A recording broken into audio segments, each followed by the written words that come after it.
Hello and welcome everybody to Filmlites, the movie podcast where we talk about movies. On the Handsome Cobra channel, it's no filler, all killer. You know what it is, baby. I'm your host, Handsome Cobra, also known on the YouTubes and the interwebs as, you guessed it, baby, Handsome Cobra. Gregory Cobrano. That's who I am. Yeah. That's it, all right? I don't know. That's what makes this viewing so crazy. Because that's what we get into, baby. Us. The movie, the majestic, the magnificent, the Spielbergian, however the hell you say that. The one of the next Spielberg, Jordan Peele, who everybody thought M. Night Shyamalan was, but no, look out. Shamalama Ding Dong.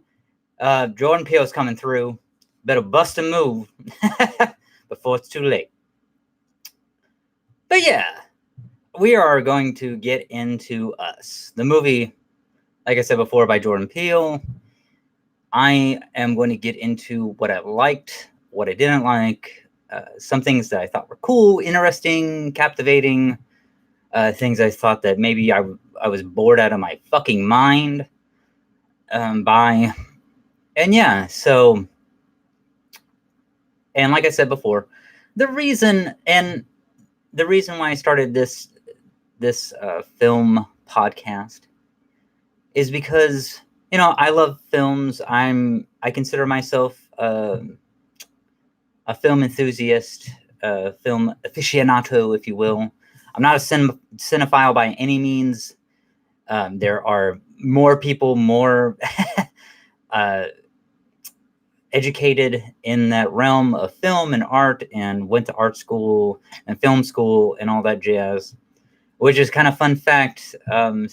What's his name? George Lucas dropped out of USC film school, so he never really graduated from there, which I thought was kind of funny. That's like Bill Gates not graduating from Harvard. He actually dropped out too. And then I think it's kind of funny that Bill Gates and George Lucas give these speeches at these colleges where they never graduated, but they're like honorary members because they're fucking rich. See what money can do, kids? When you're rich, you have all the power. But yeah. So yeah, hey, thanks for showing up and thanks for watching the video. Like and subscribe to the channel. Hell no, we're gonna get into this bitch. Hell yes, we are. What do you think? I'm crazy? Well, maybe. But no. So this is actually the third episode that I'm doing of Filmlites, and just a new announcement. I just wanted to breaking news on Filmlites, the Handsome Cobra channel. I am going to be starting a gaming show. I guess you could probably guess what it's called. It's like the surrogate brother or sister show to Filmlites. Game Lights is coming. Oh yeah, it's coming. And the first game I'm going to be kind of reviewing, my thoughts on it, what I think about it and stuff like that, is actually Dragon Quest XI. Not the definitive edition, but the actual one that came out in North America for the PS4. I may get into a little bit of the definitive edition as well. I'm actually playing that right now. But what is it? Echoes of an Elusive Age, I believe is like the full title. And yeah. And so yeah, look forward to that in the future. I don't know exactly when I'll be starting Game Lights, but as its sister, Filmlites, it's gonna be no filler, all killer. You know it, baby. Oh yeah, we do it. No added preservatives, none of that MSG bullshit, baby. We just gonna do it all natural up in this mofo. Yeah, we do it. Slapping that ass twice and making it oh so nice. But yeah. So I've been going on this rant-a-magoo for going on 5 minutes now. So let's get into Us. Okay, so what did I think about Us? Do I see it as a reflection of Us? Now, I saw a little bit of it before, and the first time I viewed it, I was bored out of my fucking mind. I'm not gonna lie. Maybe I just wasn't really in the mood for it. Maybe I just didn't want to, just really didn't want to see it. And that's the thing, is that moods can kill a viewing for a person. So I was like, you know what? Wait, hold on. I picked it up for a good price, a really good price, You know, for $15 at Target, the Tar of the J. And it was on sale, and so I was like, you know what? Fuck it. You know, I'll pick it up on Blu-ray, which had the combo pack of DVD and Blu-ray. It didn't have the director's commentary, but it also had special features, which had Jordan Peele talking about the making of it, the duality of Us, certain scenes that he described made more sense and in a contextual sense, and what he was driving for. And so, you know, breaking down, I think there was like 3 scenes that he broke down, and basically what he wanted to make was just a doppelganger story. Now, what did you come up with that?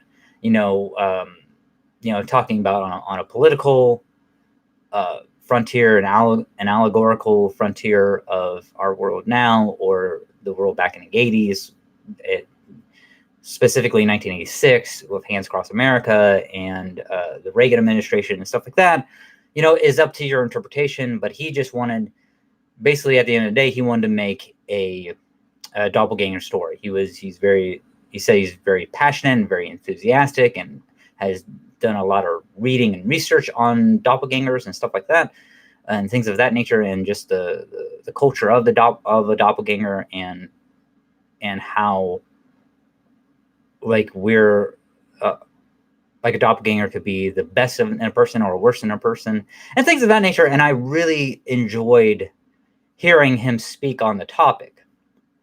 You know, like, I will say this, for a lot of things that I like the cinematicness of, like, the cinematography of Us. I thought it was great. Cinematography was spot on. It was awesome. It leaps and bounds and always hit the mark and above the mark, even at times. I will say other things that I did like, Lupita Nyong'o, her performance as Adeline, and then Red as well. And also, to everyone, this is going to be heavy spoilers, so if you haven't watched it, I'm sorry. You know, hopefully, if you haven't watched it and you like this video, maybe this will encourage you to go out and watch it, because I highly recommend it. And also, to just me giving my thoughts or my reviews or what I thought about the movie doesn't really, yeah, there are things that I'm going to be going over, but you don't know the context. You don't know. I mean, I'm not playing it out for you scene by scene. I'm not reinventing the fucking movie here. So it's always better to make up your own decision, make up your own opinion on it. Or if you just want to hear me rant about it for about a good hour or so, by all fucking means, hey, you know, enjoy the ride. So, but thank you so much.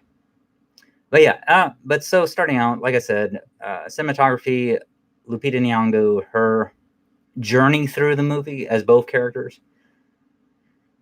And Jordan Peele told her this too, that, hey, at the end of this, you're going to be tired, because you're going to be doing so much work, because Adeline and Red are basically the focal point characters. Everyone else is kind of like the family, just in general. Gabe, Zora, and Jason. They're just kind of, I mean, they're not at the focal point. They're not the main character. I don't want to say main star, but they're not the main reason why this is happening. So I will say that I loved how, and this is another thing too that Jordan Peele made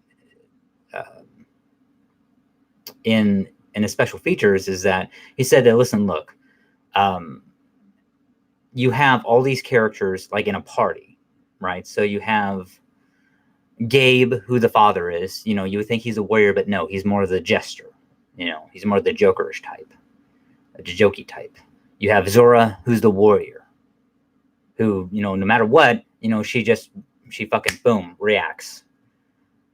You have Jason, which is the magician, and I can't remember what Adelaide's character is, but in the party, I would think that she's more of like a cleric, almost like a healer type. I can't remember what hers is, but I mean, it's really cool how he broke that down. And like I said, I mean, that was in the special features of the Blu-ray. So yeah, learning about that and about his the psychology and his psyche when it comes to that was really cool and dope, and I thought that was awesome. Another thing too, like I said, I mean, I really liked Zora in it. I thought Zora was awesome, and because like what I said before, she was just reactionary. Because there's a point where they go into a house of their friends, Tom and Liz and their children, which they have twins. They just go for broke. I mean, they go in there and Zora is like beating the fucking shit out of both twins. Jason hits the mother over the head, the doppelganger mother over the head, because the doppelganger is trying to kill Adeline. And it's just one of those things where I thought that was a really cool scene. And also too, it's that the doppelganger of Tom, Liz, and their children, they kill them all within 7 seconds. I mean, it's really crazy how everything just happens pretty much almost like simultaneously in their really spiffy, ritzy house. There's just all open and just futuristic and so modern. It's just, yeah. Or postmodern, or whatever the fuck you want to call it. Yeah, and you see, another thing that I liked about it is that you have this family, Lupita Nyong'o's family, and they're like upper middle class. Maybe they make like 6 figures. I mean, the father gave him with the Howard, because he wears a Howard shirt. I mean, I don't really want to get into this stuff, like, and there's other podcasts and stuff, and I know I'm not like the only one. I really don't want to get into the 11/11 stuff and all this. I want to get into the things that I enjoyed about it. Things that I found appealing. Another thing that I want to get into, and I may forget, is the whole story about the doppelgangers, like the creators, right? Why did they abandon the project and things like that? So, I'll get into that a little later if I can remember, which, I probably will, because it's really important to me, because I actually like that type of shit. So, yeah, you have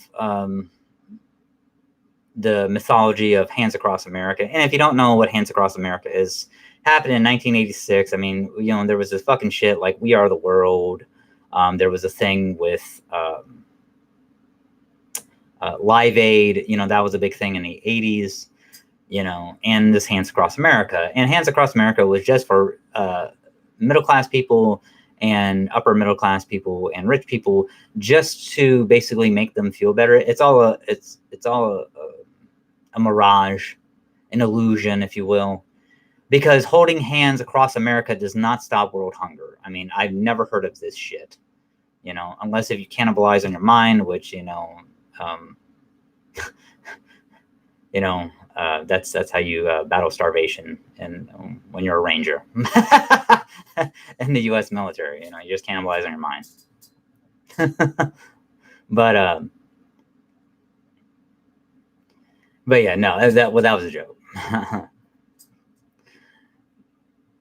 But yeah, so yeah, it's just a facade. It's just for, because if you really want to battle world hunger, well then you fucking you give you organize, you set up things, you do things to where, okay, people like the warlords in fucking Somalia or third world countries, Zimbabwe or South Africa or any other African country on the African continent, where the people in power will not get the resources, right? Because you just don't send fucking food over there and say, here you go, and just divvy it out to the government. No, no, no. You set up a third party, like the Red Cross or something like that, third party organizations, to where it's like, okay, we're going to make damn sure that these people get what they need, and we don't give it to the government, because the government's just going to give it to soldiers and stuff like that, or the higher ups. Basically, it's going to be that trickle down economics, which is not going to work. It just doesn't work. But no one wants to put that time and effort in. No first world country, no first world person really wants to put that time and effort in, or people, just in general, because people have lives, they have shit that's going on. And also, too, one thing that Jordan Peele was talking about is that basically he was talking about that this is also, too, a thing where it's like the haves and have-nots. It's basically, it's just luck that makes you born where you're at. And I really like that, where it was like, yeah, I mean, me, I'm an American. I was born in America.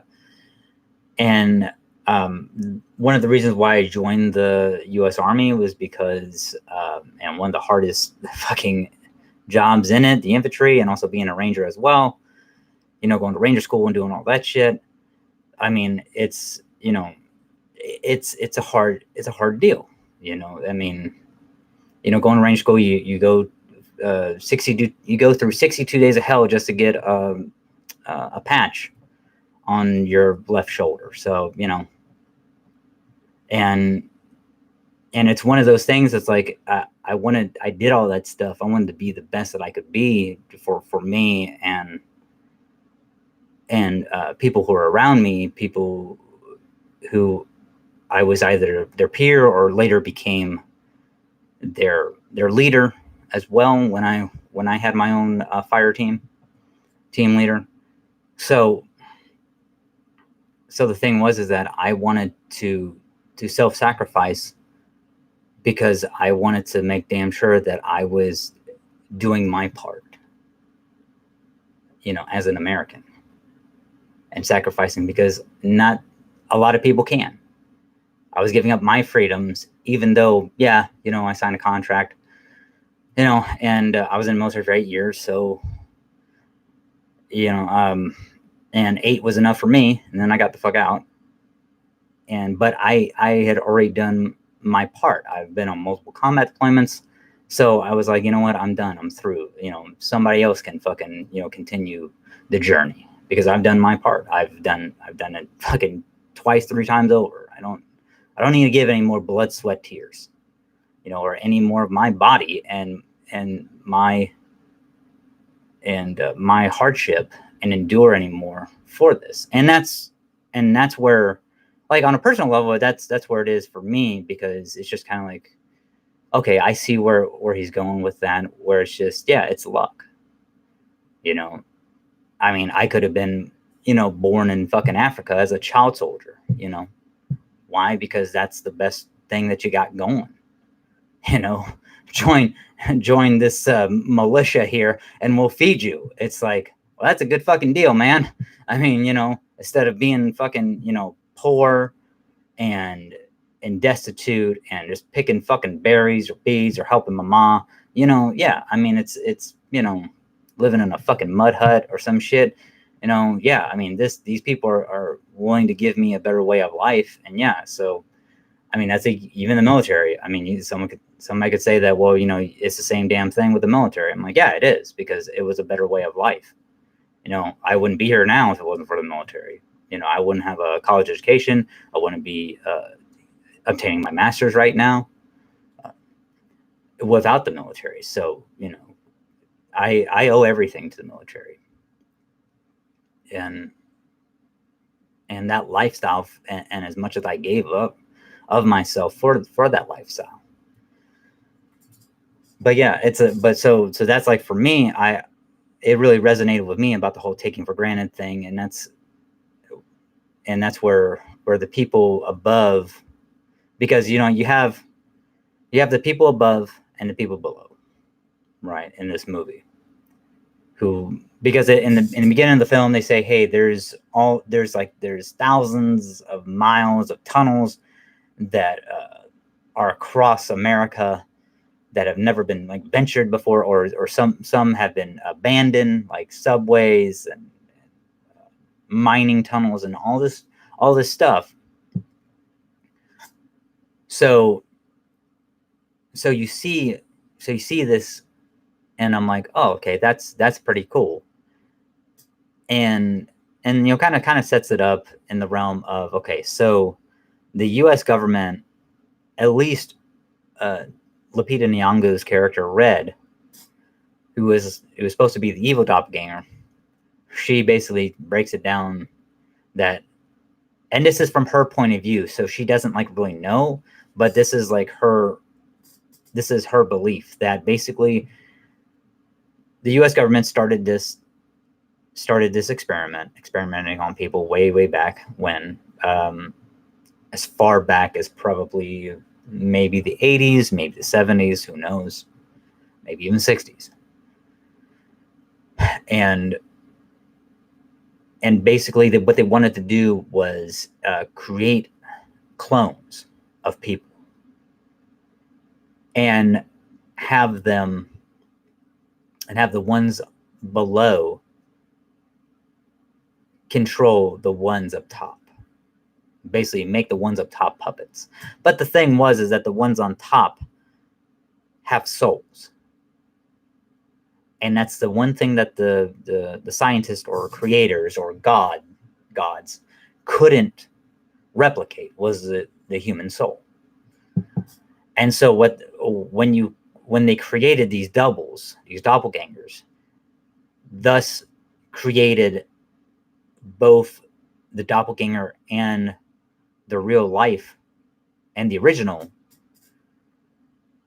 sharing one soul. So I'm like, okay, so when a person does something up top, they do it simultaneously on the bottom as well, or they go through the motions.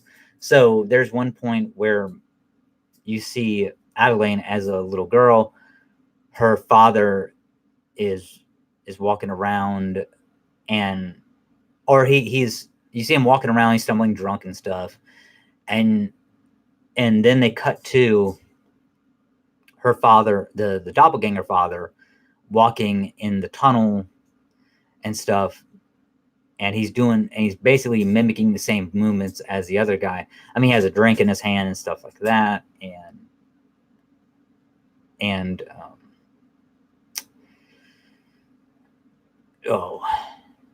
so yeah, he's doing all this stuff. He's mimicking, but it's happening at the same time. Even though we're seeing up top first and then the below second, it's all happening at the same time. It's just basically Jordan Peele's cut this and into there. But he also said in the special features that no, all this stuff, I mean, even though it's like showing up top and then the below second, this is all happening simultaneously because they share a soul. That's like the ballet dance that Adeline does at the very end of the movie, because they kind of flash back to when Adeline was a teenager and she's doing this ballet. It's actually supposed to be done with two people, which technically it is being done with two people, but Adeline on top wanted to do it as one, modified it to where she could do it as one, and then but the Adeline on below is doing the other part, which once again, you won't get that from the fucking movie, but if you watch the special features, you get that. And actually, they actually show, like, it's a real, like in the movie, it's just really quick, cuts of the whole scene, because in the special features, they actually show, I think it's like a 7-minute scene, and it's actually really cool. And you see like the other doppelgangers, like they're just kind of like in the background in a tunnel, and they're just watching her perform. And then after she's done, they all come up to her and reach their hand on top of her, like over her head, and basically signifying that she's like their divine intervention, their messiah, right? That she's the one who's going to lead them to greatness. They don't know what, they don't know how, but this child will lead them. And I think that that's really, really cool in one sense. And I like that in one sense. I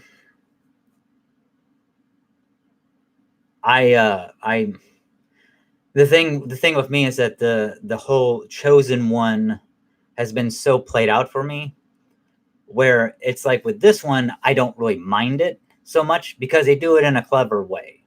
It's very clever. It's not forced on you while you're in the ride, in the journey, right? Because the thing is that now, see, the creators or the gods of the below, the scientists, like they abandoned the fucking project. I mean, they just totally, after a while, they said, okay, we're going to wash our hands of this. And basically everybody went fucking crazy. Everybody didn't know what to do. So they're just doing they're mimicking the movements, the emotions of their shared tethers, shared people, because they're sharing the soul of the other person above.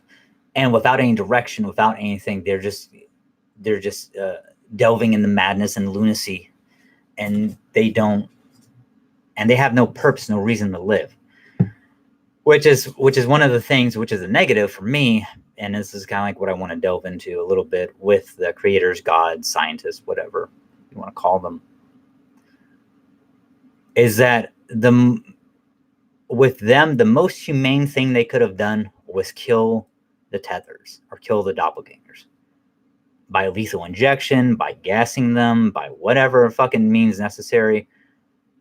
They should have killed them, to be perfectly honest, because they really have no cognitive dissonance.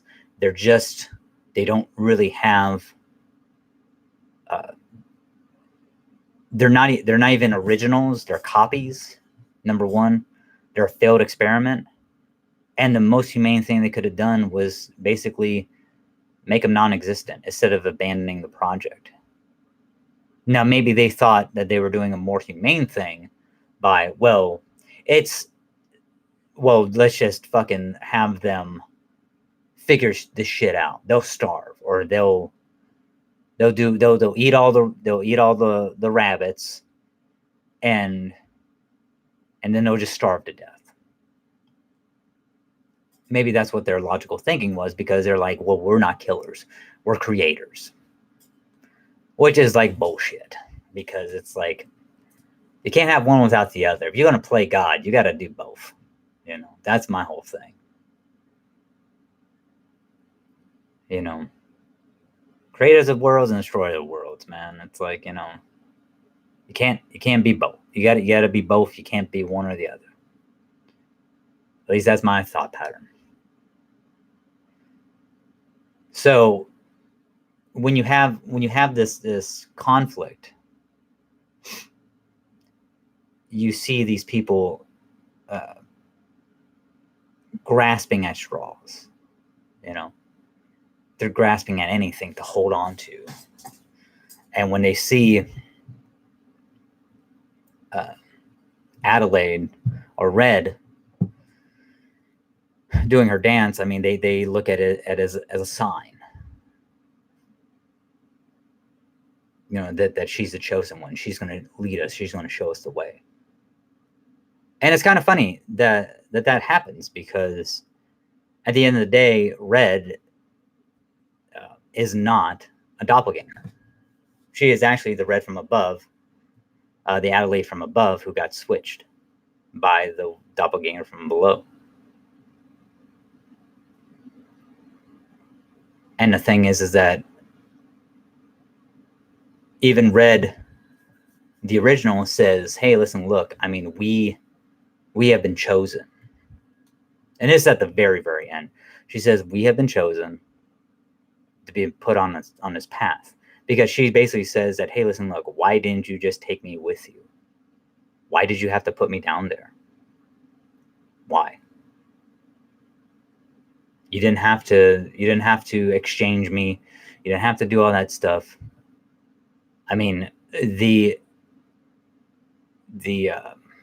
creators had already abandoned us. What the hell? And the only thing I can think of is that it's children. Children are not fucking innocent. Some children, there are bad kids just like there are fucking bad parents. I mean, I remember people saying that, oh yeah, kids will always tell the truth. Like that's bullshit. Kids always lie. It's just that, I mean, fuck, man, I remember, plenty of times when, I was a kid, I lied about fucking shit. I didn't even know. I was like, hey, what's the right answer? I don't know. Whatever you want, that's the right one. It's like, no, I didn't do that. No. Well, why do you have why is there finger paint there on your hands? I don't know. Because I stepped in it. You stepped in finger paint and got in your hands. Yeah, that's right. It's like, yeah, of course, kids are going to fucking lie. That's what my kids do. It's, that's just what they do. And then for parents to believe, oh, my kid would never do that, that's full of horse shit. It's like, you weren't there, you don't fucking know. So. But yeah, I actually like the aspect of that. That was really good. That was really solid. But yeah, getting back to the creators, I don't really care for. I mean, I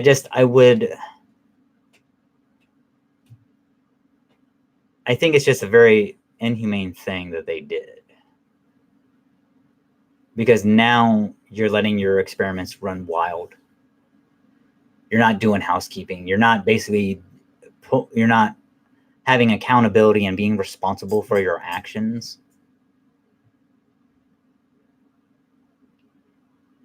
You just think it's okay just to do things. I mean, and the thing is, and also the other thing too is that a person could ask, okay, well, and I already know the answer to this.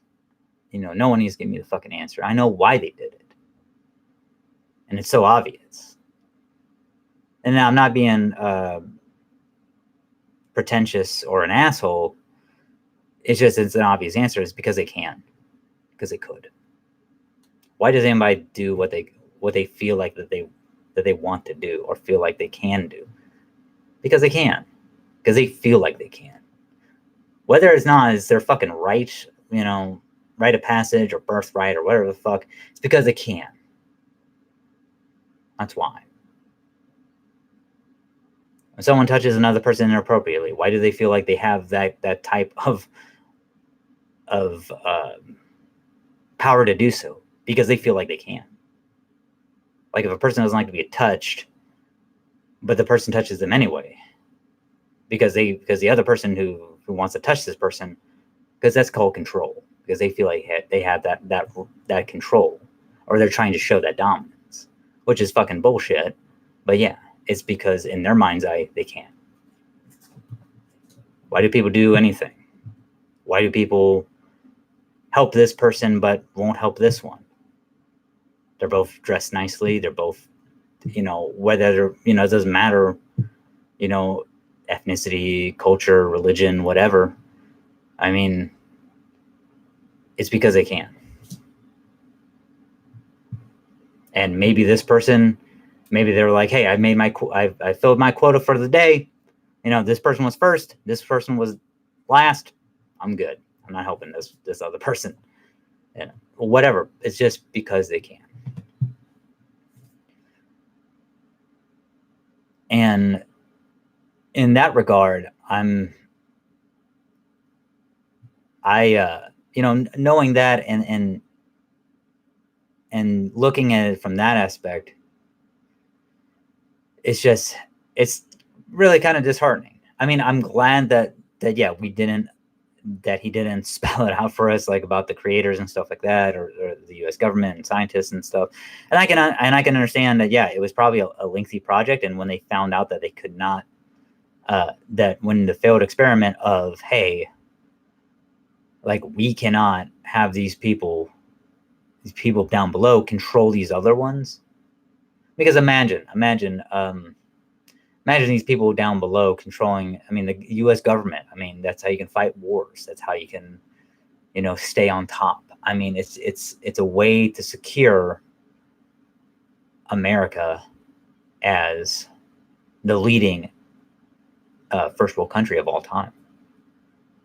People like Russia, China, and North Korea. Anybody wants to step up and put the big boy pants on, then yeah, we're gonna knock them down. And it doesn't fucking matter. If we need more troops, then we're gonna send this person, this person, this person. We're gonna have a fucking lottery here, folks. An underground lottery. And yeah.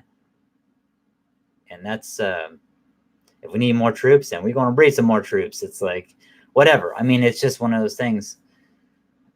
But yeah, it's to me, it's interesting. I don't like it or dislike it. I just find it very interesting. And it's one of those things that I'm glad that they didn't delve into, because it's like reading a book and you're kind of having to picture it yourself, right? Picturing characters, picturing scenarios, how the walls look, how the actual person looks in your mind's eye, and just having those details. I used to hate that shit. Now that I'm getting older, I actually like that more and more. Maybe it's because I'm getting more mature in my age. I don't know. But yeah, it's fascinating. It's fascinating knowing that this project had been going on. I know it's a fictional world and stuff, but just beneath the surface and stuff like that, it's pretty fascinating. And you can tell too that they were trying to teach them, that they were trying to, the doppelgangers, because there's actually rooms that have desks and classrooms and a chalkboard and stuff like that. Because Lupita Nyong'o's Red is basically drawing stick figures with the Hands Across America logo on it and stuff like that, and it's really cool.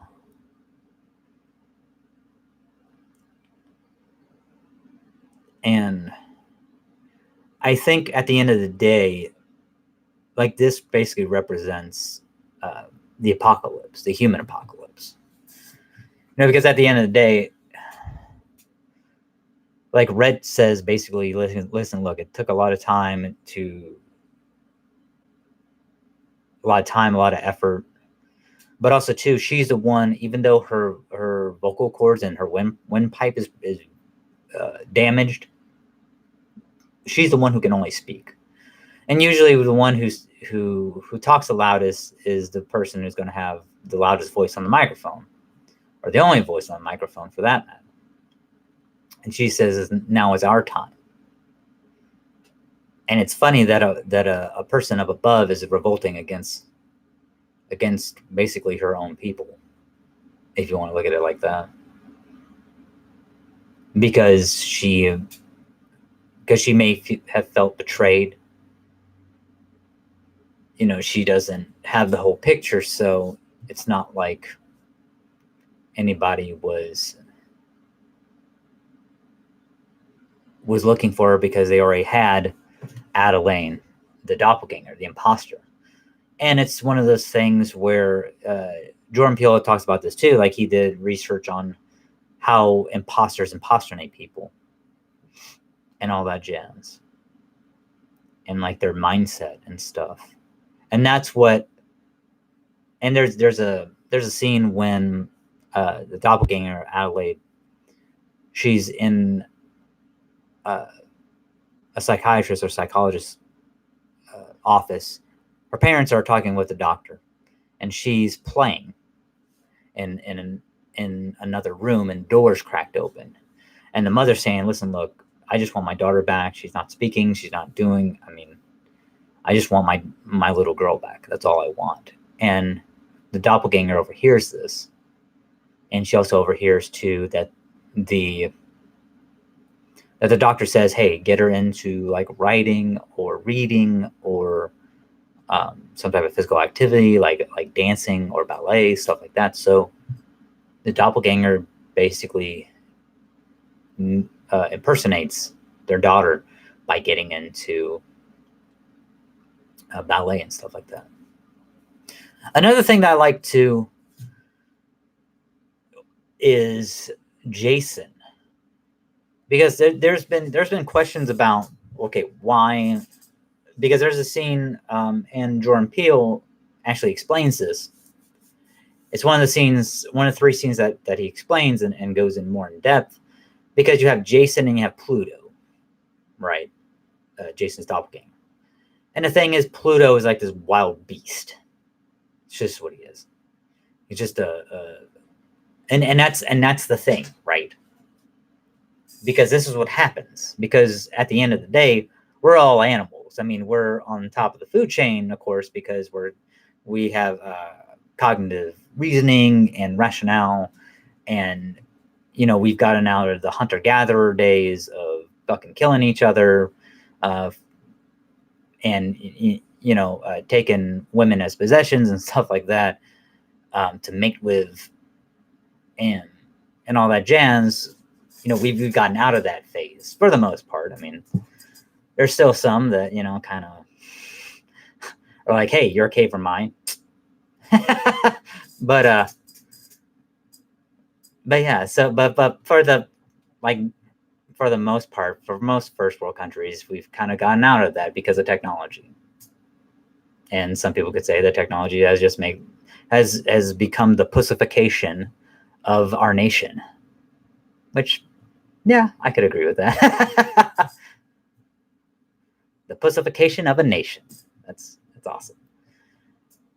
But yeah, so, and Red talks about how when she had her second son, or had her second kid, Pluto, Adeline had a C-section, or a cesarean section. Doctors and stuff. She had to perform it herself. She had to cut Pluto from her womb and do it herself. Because without that, she could have died and the kid could have died. And it's like, holy shit.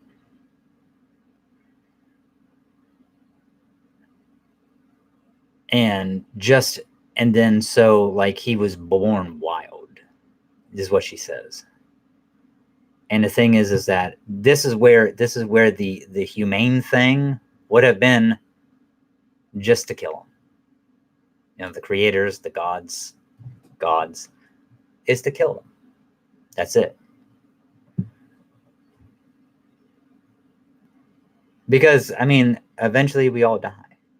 So, I mean, not trying to be a downer or anything, but, eventually we do.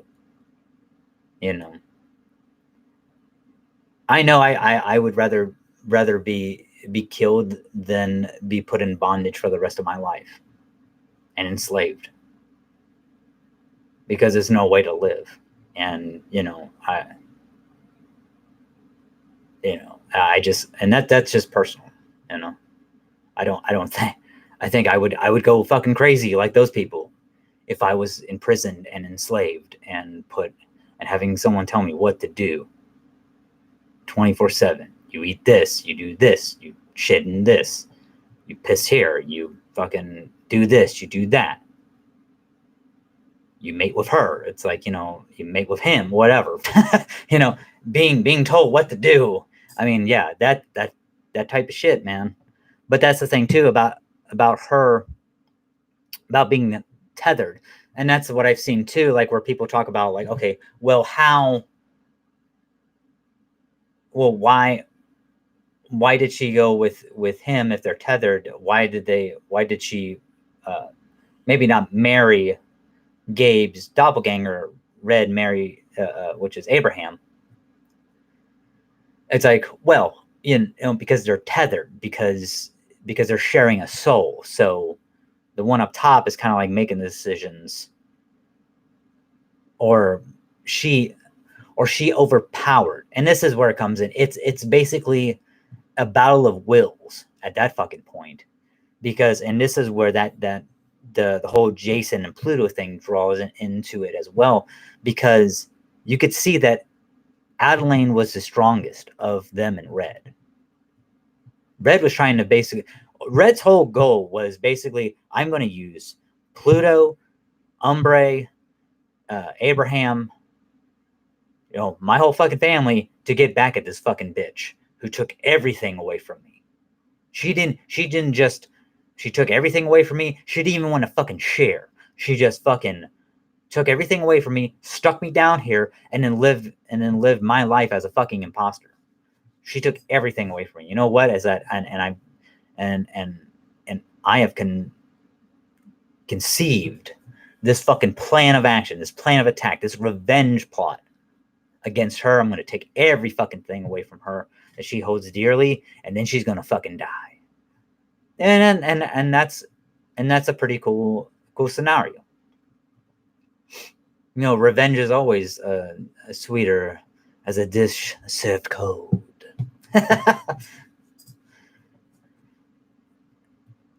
And yeah, and that's just, and I like that. I like how, like, she never loved Abraham. I mean, yeah, it's her children. She loves her children, but it's kind of like, I didn't ask for them. I didn't want them. You had Gabe. You were living a good life. I had this fucking barbarian dude just, going to town on me, whether or not I wanted it or not.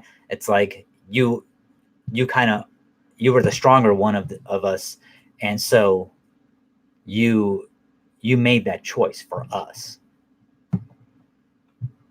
And that's how that ties in with Jason and Pluto, because basically Pluto sets up, it's more at the end of the film, you see Pluto kind of doing, snapping his fingers, and in back of him is the family car that they arrived at their summer house in. And it's on fire, it's on flames and stuff like that. And then so they stop because they're driving Tom and Liz and the other family's car after they got murdered by their doppelgangers, and then Adelaide's family kills them. And so the thing is that she gets out of the car and she's trying to reason with Pluto, but then Jason sees it's like, hey, it's a trap. And then below, there's a line that looks like gasoline or something liquid, which is probably gasoline, going from Jason all the fucking way to their car where it stopped. So what Jason does, Jason by sheer will basically has Pluto, because after snapping so many times, he produces, like magic, a match. And then he's going to basically light the concrete down where the gasoline is and pretty much blow him up. Now, instead of doing that, Jason, by sheer will of force and them being tethered, sticks out his arms like in a crucifix position, and starts walking backwards, and basically by sheer will is having Pluto do the same back towards the flaming car. And then basically he walks back so far enough where Pluto catches on fire and he dies. But Red doesn't give a shit, because Red is just kind of off in the chateaus next to a red vehicle, and she gets close enough to Jason, and she basically kidnaps him and takes him into the underground, where Adelaide and her have their final confrontation. And that's where she explains to her, like, we are chosen, we're cut from the same cloth. and all this other jazz, which I found very compelling. I mean, I did, because at first I was like, okay, I don't understand if, because one of the things that I did have hesitations about, okay, if Red is the original, then how can Adelaide be in control? Because I was racking my brain around that, and until once again Jordan Peele says, listen, look, the way that Jason overpowers Pluto is because it's by sheer will, because they're tethered, because they're sharing this soul. Is that, and then that's where I'm like, okay, so Adelaide, the doppelganger, who's pretending to be Adelaide, she's been in control this whole fucking time upstairs. Because it's like when you're downstairs, it's like, what do you have to live for? Why would you be in control in the first fucking place? Right? You have nothing to take for granted. Right? Nothing. There's nothing. Everything is fucking it's hollow. It's dark and dank and bleak. You have nothing to live for. Right? And then she got a sign from God and from the followers, the zealots, the whatever you want to call them, which the zealots would be the doppelgangers from below that see her as the chosen one. And also too, it's like with the creators, the gods, it's a form of deist belief. Like deists, they believe, which a lot of our founding fathers were deists, they believe that there is a creator, but at the end of the day, the creator creates, and then, okay, you figure it the fuck out. And that's kind of like maybe these scientists were basically taking those practices of deists and just say, we create and we figure it the fuck, and then you have to figure it the fuck out, because they were too much fucking pussies to basically kill what they created. And that's just it. I mean, they were pussies. The humane thing, once again, the humane thing would have been to kill the doppelgangers.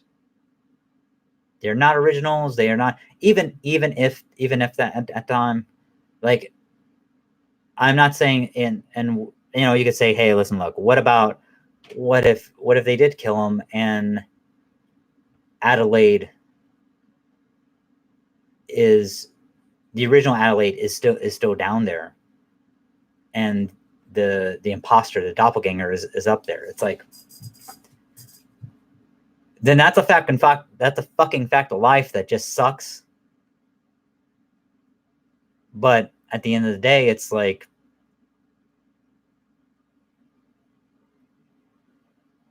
I don't think it would have happened. Honestly, I don't think so, because of the reason why this happened. Right? Why did this happen in the first place? Why were they the chosen ones? Because they could. I mean, you could say it's God. You know, I'm a spiritual person, a very religious person as well. You could say it's God. You could say that it's just the will of the world, or kismet, destiny, eternity. Or you could just say it's because they willed it to be so. Because at that time, they both had a strong sense. Because you have to understand too, is that basically when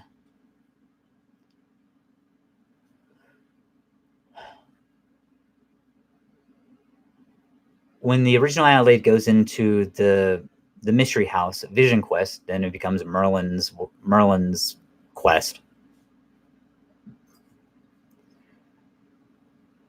She was she could see they were sharing each other's memories, basically each other's movements. And they were smart enough. The doppelganger was smart enough to basically be like, okay. And then that's how she got the upper hand on the original Adelaide. Is that they were tethered so much at that time that they were basically they were the ones that I believe were not the failed experiment. Just like with Jason wasn't the failed experiment.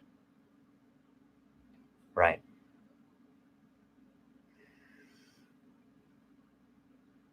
But it's one of those, it's to me it's like this. Everyone, there's a percentage of a population that has like an immune system to certain diseases or has antibodies, or there's certain people who aren't allergic to poison ivy. It's a small percentage, but those are those people, right? And that's what it is. But it's such a small percentage though, right? It's not the norm. But you can look at it like they were the result that the gods, the scientists, the US government were looking for out of all these fucking people. But how many more? Probably a small percentage of people, though. You see what I'm saying? Probably a small percentage.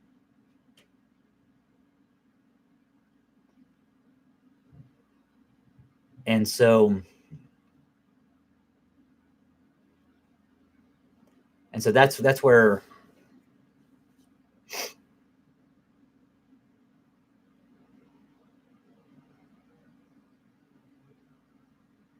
sorry, I lost my train of thought.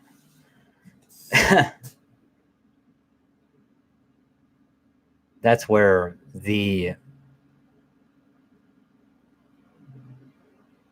that's where I can see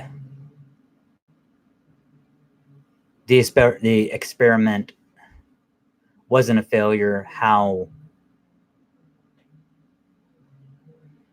even though the scientists, U.S. government gave up on it, they in the end, without their knowledge, they create like what was his Ian Malcolm say in Jurassic Park? Life finds a way. The quote, Jeff Goldblum's character from Jurassic Park 1993. Life finds a way. I mean, it just did. And yeah, but would it be right? But like I said before, I don't think that would have happened. That basically, putting something in the water, putting something in the rabbits, lethal injecting them, gassing them. I don't think that the original Adelaide would have been there. I don't. I think it was kismet, fate, destiny that this happened. I can see that. I can see it's the world, it's the universe correcting itself, healing itself, if you will. I can see that in some regards. But those are just my thoughts, my opinions. Now, watching the movie, now certain things I didn't like. I mean, it's just watching the movie, it just seemed very, very boring. Once again, I mean, I was at the 3-4 minute mark, and I'm just kind of like, motherfucker, man. And then finally something happened. We got to the good stuff. I mean, I liked all of this stuff where, yeah, you see Gabe comparing himself to Tom, and because because Gabe isn't satisfied with what he has, right? Because it goes back to the whole thing of like, well, there's always somebody who's worse off than you are. Gabe wants a fucking boat because because Tom has a boat. Well, fucking Gabe's boat's not big enough because Tom has the bigger boat. And then Gabe later on says to his wife, "Hey, listen, look, did you see their car? You know, they got a better car than us." And it's like, man, just be happy with what you got. And that's the thing, is that you can take away that those fucking people are not, even though they have the better shit, they have an Alexis, which is an Ophelia in this movie. It's like they have this postmodern, futuristic home. You know, they have fucking twins that are just fucking bitches. I mean, they're not happy. They're putting on a face. I mean, the mother's an alcoholic, the dad's a fucking drunk, and their kids are just stuck up bitches, man. It's just one of those things, dude. Where Adeline's family is more family orientated. They're all about family. They're all about, you know, at the end of the day, yeah, I mean, Jason's more into his magic tricks, and Zora is more into, you know, technology, always on the fucking phone or whatever. But at the end of the day, it's a family that cares for each other and loves each other. And when it comes to feast or famine, they're there for each other. Right? They coexist as one unit, which is fucking great. And yeah, so I really appreciated that. I thought that was awesome. But yeah, you can, and then the mom is always doing like little touch up surgery on her, like basically cosmetic surgery. What is it, plastic surgery on her face or whatever, you know. So, and it's just no matter how much, no matter how many material possessions that they have, it's never good enough. It's like that fucking kid that gets what they want, and then fucking the next day or 30 minutes later, they just fucking throw it to the side and I'm done. It's like, what the fuck? I mean, that's the thing about this family. And that's the other thing too, is that I've seen, and you could take away that it's not, it's more of a class, having to do a class, and not really, you know, the haves and have-nots, right? That's what I mean. That's the basic layman term that you can come up with, is the haves versus the have-nots, us versus them.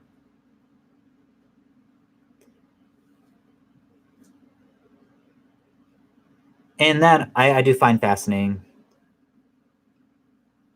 I don't think, I think that some of the, I like the premise, but I think that some of the execution is very not my cup of tea.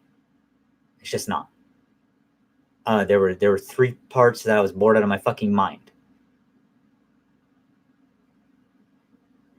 It was just, I just didn't know where we were going. I did like the ending of it. I mean, it had the M. Night Shyamalan bat twist thing, but better, and more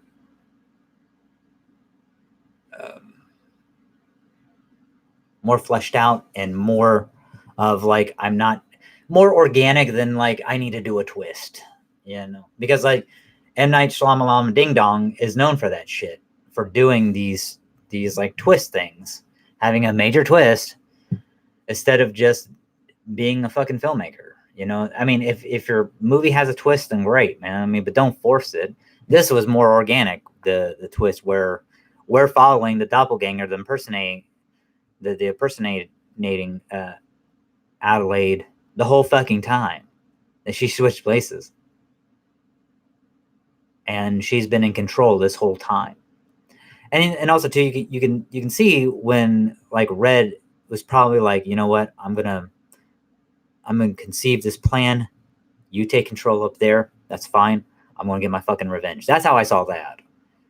Where it's like, why was why was Adelaide up above, the impersonator driving the bus? Because basically, Red on the bottom was like on the ground, was she deferred that power to her because she was more enthralled and more obsessed with getting her revenge, and just more damn determined on making this woman's life a living hell when the time came. Which, I mean, at the end, yeah, the impersonator basically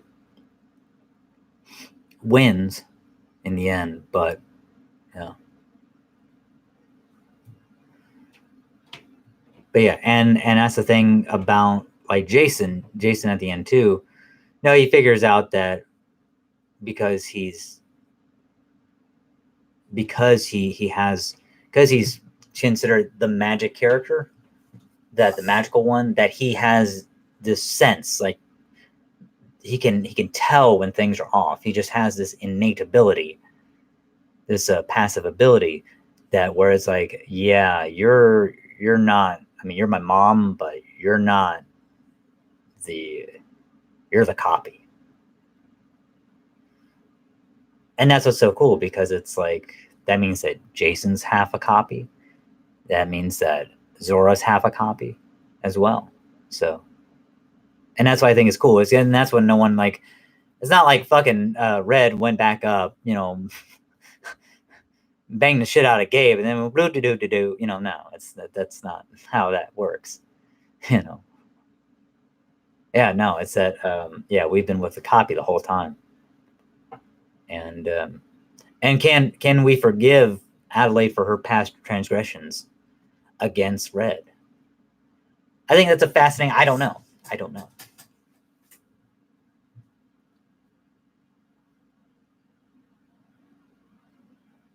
don't know.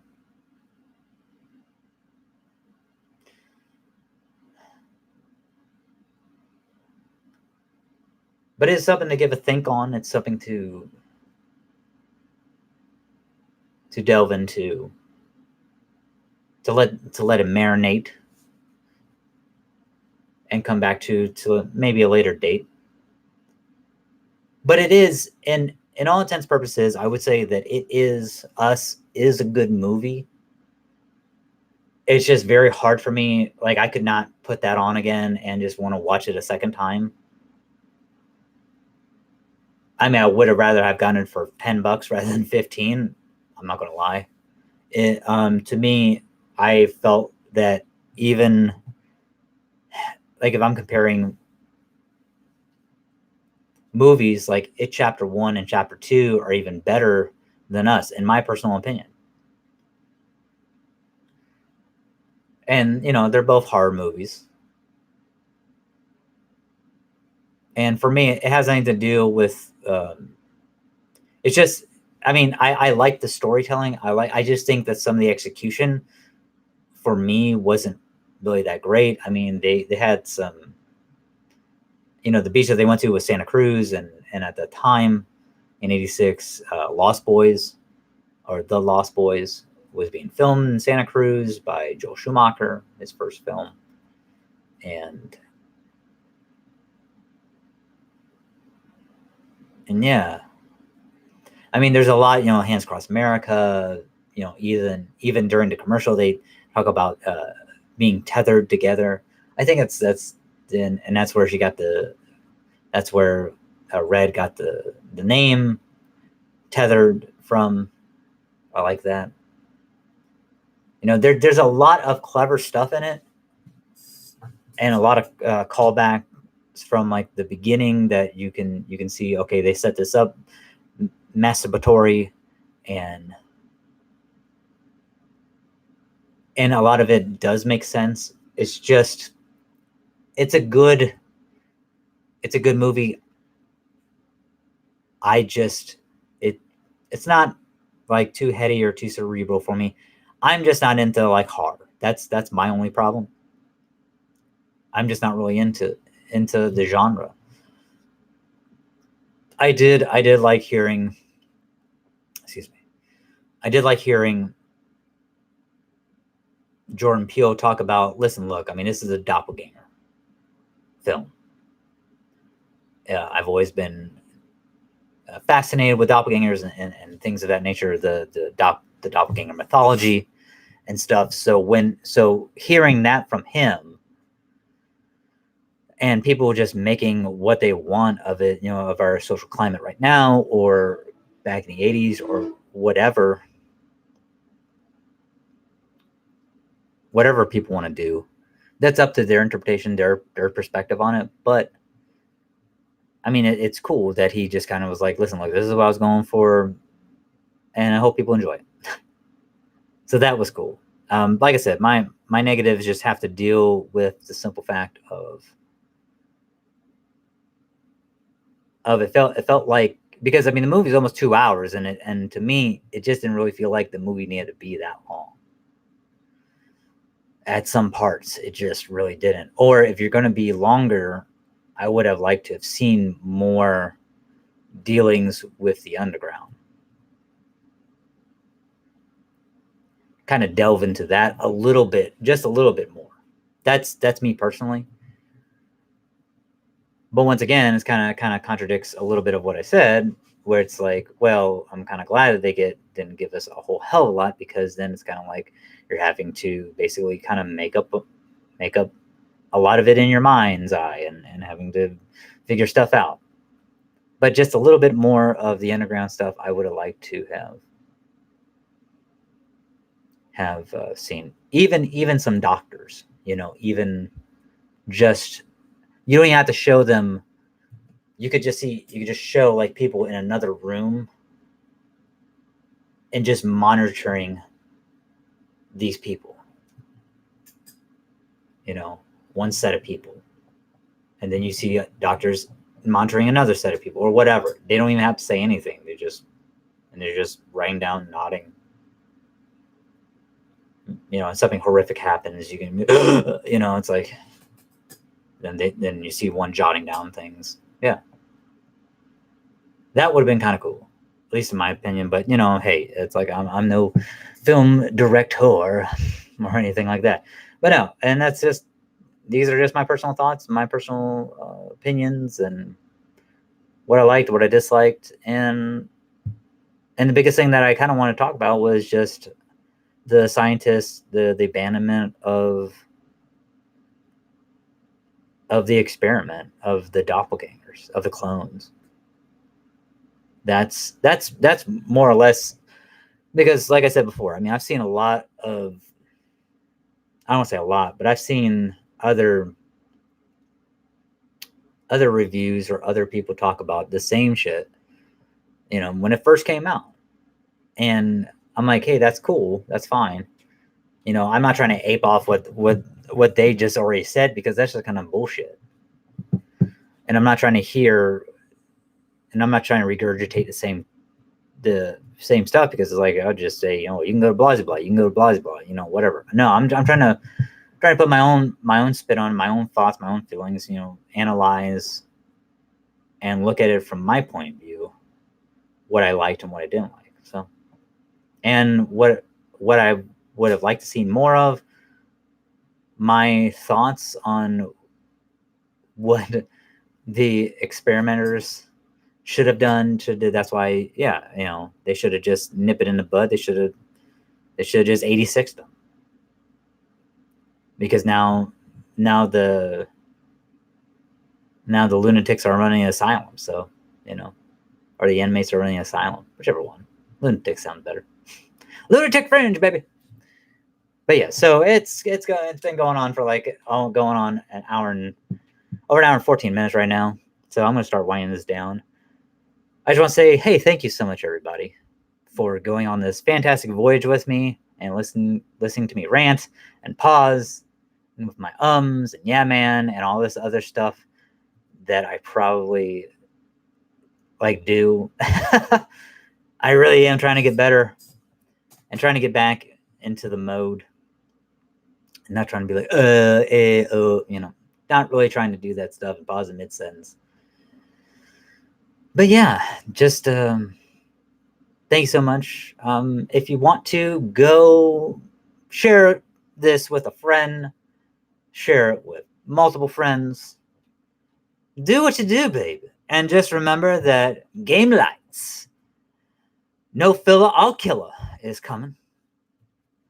And we're going to have that Dragon Age 11 Echoes in Elusive Dream, or Elusive Age, maybe Dream 2. It's going to come out. I'm going to do a little something for that. And yeah, we are approaching. Tomorrow is the month of Hallows Eve. So I kind of dropped this one a little bit early, I know. But we're going to do, since I've done 3, I have a little treat for you. Since we've done 3 horror movies, traditional horror movies, my next horror movie is going to be in the vein of unconventional, untraditional. It's going to be a little radical. It's going to be a radical son of a bitch, I can tell you that. It's going to be one radical son of a bitch. Yes, it is. I ain't going to tell you what it is until we get into it. Maybe sometime later this week I'll do the review and give my opinions on it and stuff like that. But hey, it's like, but that's why you just gotta stay tuned, and it's gonna be good. I can smell it. It's gonna be great. Because I've seen this movie once, and I'm going to go back and watch it again. And I will tell you, not this, because it'll be giving it away, but I will tell you what I thought about it the first time and then the new viewing of it. So yeah, I don't have any bias going into it. So at least not for the audience's eyes and ears to know of my bias, of a bias for the movie, whether it be good or bad. So yeah, but yeah, look forward to that coming out this week sometime soon, or maybe next week. I don't know. I have to see about my schedule and stuff like that. But yeah, hey, now I'm just ranting. But yeah, thank you so much, everybody. Please like, subscribe to the channel, tell a friend, tell multiple friends. We can always use love support here. The Handsome Cobra channel. And I just want to say love to all, God bless, and as always, you know that magic word, baby. Oh yeah, we got it this time. Aloha. Got him. Yeah, baby. What you say?